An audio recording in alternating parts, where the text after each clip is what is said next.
Hello students, today we are study class 11th। Topic है हमारे पास एरर। तो error normally we are known as mistake.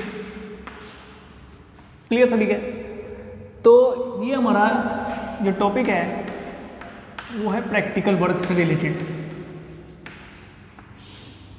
यहाँ पे इस टॉपिक के बेस पे हम 11th क्लास में जो प्रैक्टिकल्स करते हैं, जैसे हमारे सिलेबस में वर्नियर कैलिपर्स, क्विक, बहुत सारे एक्सपेरिमेंट हैं। तो उन सभी एक्सपेरिमेंट के अंदर एक्सपेरिमेंट करते टाइम हमारे से जो मिस्टेक होती है उसी को हम कहते हैं यहाँ पे एरर। तो एरर को हम डिफाइन कैसे करेंगे?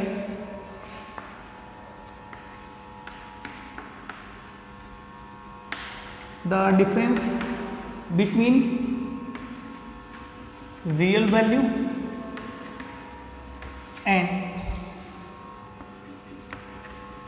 measured value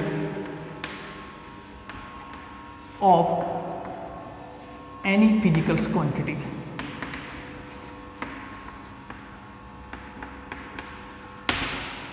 यानी कि किसी भी फिजिकल क्वांटिटी की रियल वैल्यू और मीजर्ड वैल्यू का जो डिफरेंस होता है उसी को हम क्या कहते हैं?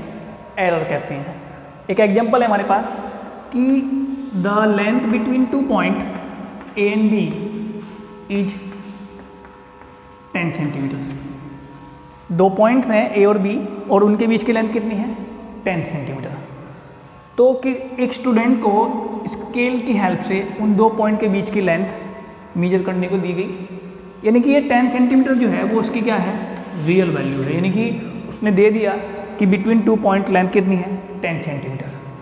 लेकिन एक स्टूडेंट को दोबारा से उस लेंथ को मेजर करने के लिए बोला गया कि आप उन दोनों पॉइंट के बीच के लेंथ को मेजर कीजिए। अब जो स्टूडेंट था बेचारा, उसको थोड़ा कम दिखाई देता था, ठीक है, कम दिखाई नहीं, मतलब आप कह सकते हैं कि उसके मेजरमेंट करने में उससे कुछ प्रॉब्लम हो सकती है, उसकी आई साइट वीक हो सकती है, या उसको रीडिंग लेने में कुछ प्रॉब्लम्स हो सकती है। वो बहुत सारे डिफरेंट वे होते हैं एरर को विजन करने के लिए। तो सपोज कीजिए कि उसने जो लेंथ मेजर की वो उसके पास कितनी आई? 9 centimetre according to their students, उस स्टूडेंट के अकॉर्डिंग। तो अब आप देख रहे हैं इन दोनों वैल्यू में डिफरेंस आया, रियल वैल्यू और मेजर्ड जो उसने की। तो जो डिफरेंस आया 10 - 9 वो कितना आया? 1 सेंटीमीटर। तो यहाँ पे ये 1 सेंटीमीटर जो है वो उसकी एरर डिनोट करता है कि जो 1 सेंटीमीटर है उसको मेजरमेंट करने में कुछ ना कुछ प्रॉब्लम्स आई। तो एरर समझ में आया कि किसी भी फिजिकल क्वांटिटी की रियल और जो मेजर्ड वैल्यू है उन दोनों का जो डिफरेंस होता है उसको हम कहते हैं एरर। लेकिन यहाँ पे प्रैक्टिकल वर्क में हमारे पास जो इम्पोर्टेंट टॉपिक जो एरर से जुड़े हुए हैं वो कौन कौन से हैं? स्टेप बाय वाइज चलेंगे हम। सबसे पहले हमारे पास है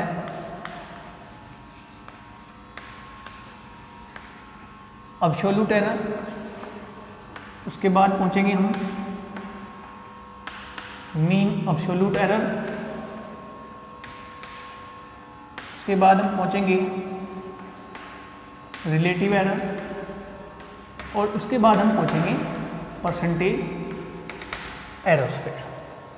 तो यहाँ पे हमें एरर से रिलेटेड ये 4 टॉपिक्स पढ़ने हैं अलग। सबसे पहले बात करते हैं किसकी? अब्सोल्यूट एरर की। देखिए किसी भी फिजिकल क्वांटिटी को जब आप प्रैक्टिकल्स में मेजर करेंगे बेटा, तो वो 1 टाइम नहीं होगा। यानी कि उसको मेजर करते टाइम आपको कम से कम 4 से 5 रीडिंग लेनी होती हैं। तो हमने स्टार्टिंग में यहाँ पे लेट किया कि let a physical quantity, D let कर लिया हमने इसको, ठीक है, टेक एन वैल्यू, हमने उसकी कितनी value Lee?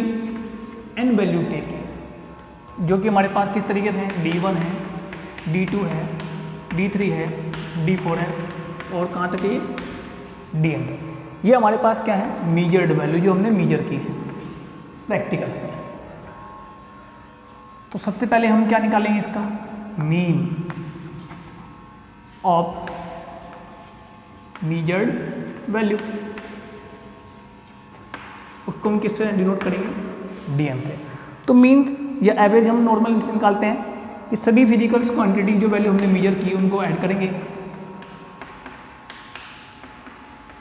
D N by N. यहाँ से हमारे पास क्या आ जाएगा,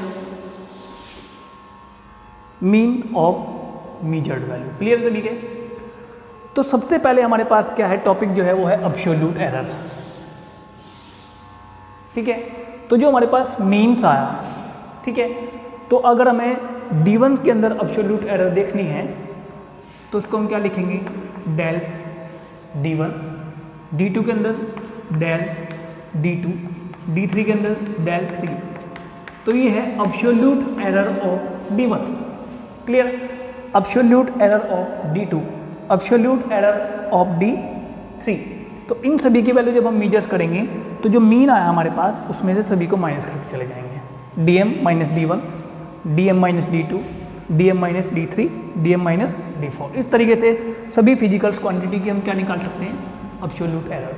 यानी कि absolute error is the difference of mean of measured value and their respective measured value. यानी कि सभी फिजिकल्स क्वांटिटी का जो मीन आया उसमें से हमें जो मेजर्ड वैल्यू है उन सभी को माइनस करना है। तो उस तरीके से हम क्या निकाल सकते हैं, एब्सोल्यूट एरर। उसके बाद हम कहाँ पहुँचेंगे, सेकंड टॉपिक पे, मीन एब्सोल्यूट एरर। तो मीन एब्सोल्यूट एरर कैसे निकालेंगे। अब हमने एब्सोल्यूट एरर निकाल चुके हैं, del D1, del D2, del 3, del n तक हमने ये निकाली है वैल्यू ये। तो जो एब्सोल्यूट एरर है बेटा वो हमारे पास पॉजिटिव भी आ सकती हैं और निगेटिव भी आ सकती हैं। ये पॉइंट ध्यान रखेंगे आप उसमें। तो जो मीन एब्सोल्यूट एरर है, mean of all absolute error, इन सभी एब्सोल्यूट एरर का क्या लिया जाएगा, मीन्स लिया जाएगा। तो उसको हम कैसे निकालेंगे, del D1 plus del D2 plus del DN by. Clear है। ये मोड का साइन लगाया बेटा मैंने यहाँ पे, आप देख रहे हैं। मोड का मतलब होता है कि अगर कोई एब्सोल्यूट एरर निगेटिव में भी आई हुई है तो आप उसको पॉजिटिव में ही लेंगे। क्लियर है सभी। तो उसको हम बोलेंगे मीन एब्सोल्यूट, यानी कि mean of all absolute error of the measured value. उसके बाद हम कहाँ पहुँचेंगे, रिलेटिव एरर्स पे। Relative error it is the ratio of mean absolute error and the mean of measured value. तो relative error is the ratio of